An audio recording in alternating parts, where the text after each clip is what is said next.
Assalamualaikum anak-anak hebat. Bagaimana kabarnya hari ini? Tetap semangat ya dalam belajar.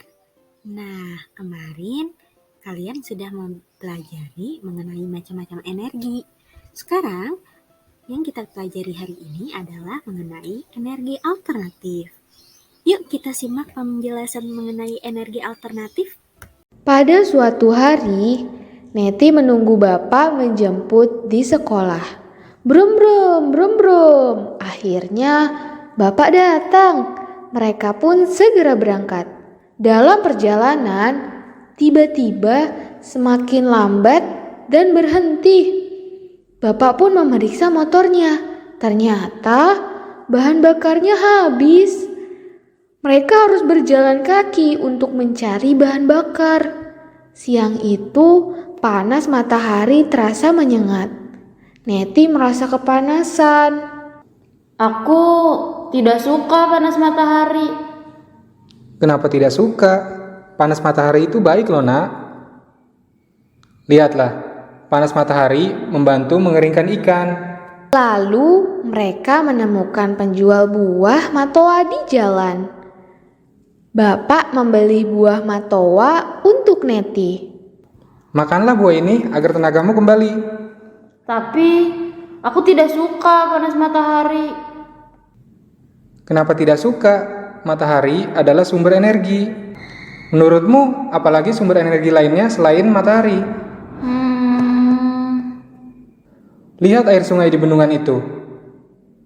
Air itu dijadikan sebagai sumber energi listrik. Oh, jadi begitu ya, Pak? Akhirnya mereka sampai di penjual bensin.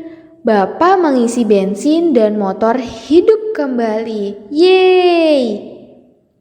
Bensin adalah sumber energi untuk motor. Sampai di rumah, makan siang sudah dihidangkan. Sekarang waktunya kita mengisi energi. Makanan adalah sumber energi untuk manusia.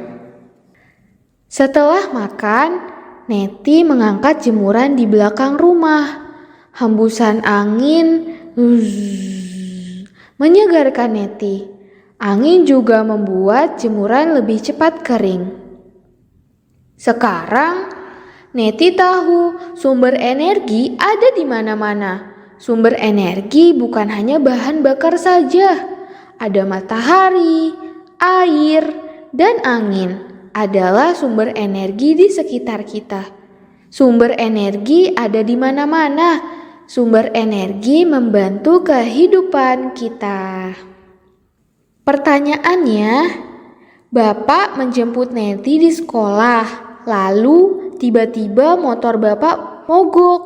Neti merasa lapar, haus, dan lelah. Namun, apakah yang Neti pelajari dalam perjalanan pulang? Tahukah kamu apa saja energi yang digunakan oleh manusia dalam kehidupan sehari-hari? Bahan bakar energi yang paling banyak digunakan yaitu dari minyak bumi dan juga batu bara. Tapi, seperti yang kalian tahu, minyak bumi dan batu bara tidak dapat diperbaharui. Bagaimana kalau kedua bahan itu habis digunakan ya? Untuk itu, kita memerlukan sumber energi alternatif sebagai pengganti dari minyak bumi dan juga batu bara. Nah, sumber energi alternatif ada dua, yaitu yang dapat diperbarui dan juga kekal. Sumber energi alternatif yang dapat diperbarui adalah bahan bakar atau biofuel yang terbuat dari tumbuhan atau limbah pertanian. Yuk kita pelajari. Apa saja sumber energi alternatif? Matahari. Matahari merupakan sumber energi utama di bumi. Hampir semua energi yang berada di bumi berasal dari matahari. Energi radiasi sinar matahari bisa diubah menjadi energi listrik dan energi kalor.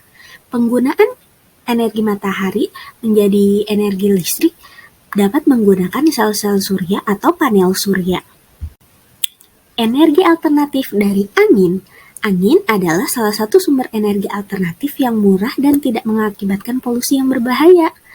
Namun, penggunaan energi angin juga dipakai pada kincir angin yang menghasilkan listrik.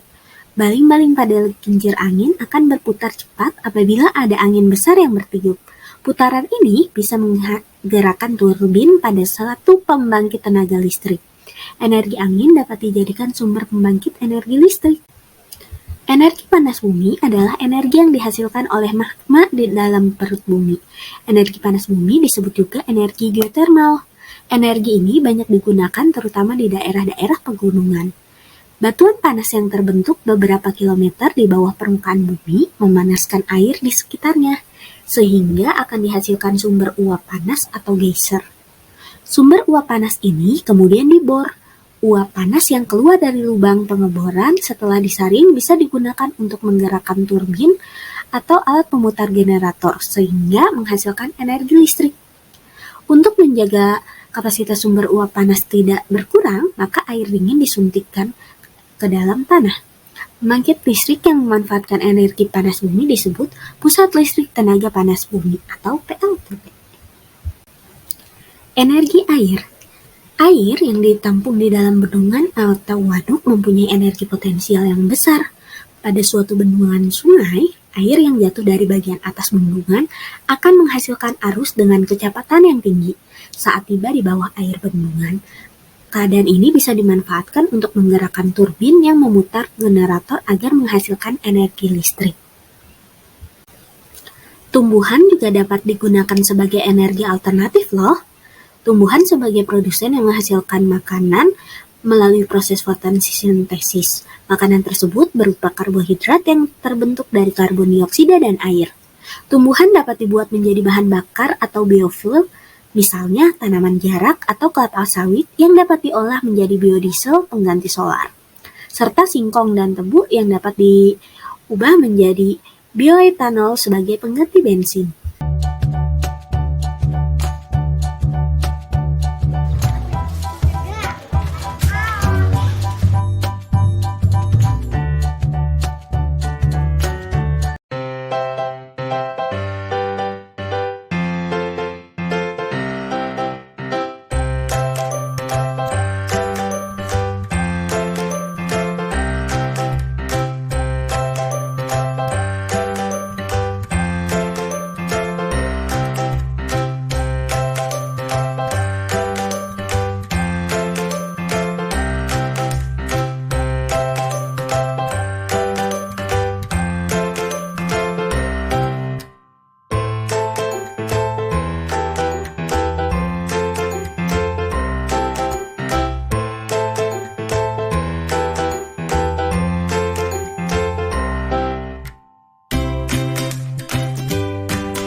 Setelah kalian mempelajari macam-macam bentuk energi alternatif, sekarang kita pelajari keuntungan dan kekurangan energi alternatif. Penggunaan energi alternatif mempunyai beberapa keuntungan, di antaranya sebagai berikut. Yang pertama, yaitu ramah lingkungan. Sumber energi terbarukan tergolong ramah untuk lingkungan. sebab sumber ini tidak akan menghasilkan limbah atau gas yang berbahaya untuk lingkungan. Keuntungan selanjutnya dari energi alternatif yaitu bisa didapat secara gratis. Sumber energi seperti angin, air, matahari, dan lainnya bisa didapatkan secara gratis. Sumber ini hanya memerlukan biaya untuk instalasi di awal. Setelah itu, sumber energi ini dapat berlangsung dengan sendirinya. Coba kita lihat. Matahari, angin, dan air bisa kita dapatkan secara gratis ya guys. Keuntungan selanjutnya dari energi alternatif yaitu persediaannya melimpah. Sumber energi alternatif tidak akan menyebabkan kelangkaan. Ini karena sumber tersebut merupakan energi terbarukan yang tidak akan pernah habis. Seperti yang kalian tahu, bahwa energi alternatif ada yang bersifat kekal seperti matahari, angin, dan air. Tapi selain punya kelebihan, energi alternatif juga punya kekurangan loh.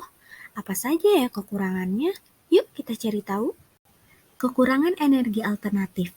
Kekurangan energi alternatif yang pertama yaitu biaya instalasi awal tinggi. Meskipun gratis, sumber energi alternatif memerlukan biaya instalasi yang relatif mahal. Selain itu, energi ini juga sulit disimpan dan dikirim lantaran harganya terlalu tinggi. Seperti yang kalian tahu, bagaimana mengubah angin, air, dan panas matahari menjadi energi listrik itu memerlukan alat-alat seperti turbin dan generator. Nah, alat-alat tersebut memerlukan biaya yang cukup mahal. Yang kedua, kekurangannya adalah belum efisien. Di samping harganya, sumber energi alternatif juga tergolong kurang efisien, sebab energi baru ini belum didukung dengan teknologi yang matang. Nah, itulah penjelasan mengenai energi alternatif. Terima kasih sudah menonton. Semoga semua yang menonton video ini mudah memahami dan mengerti mengenai energi alternatif. See you next time di materi berikutnya. Bye-bye!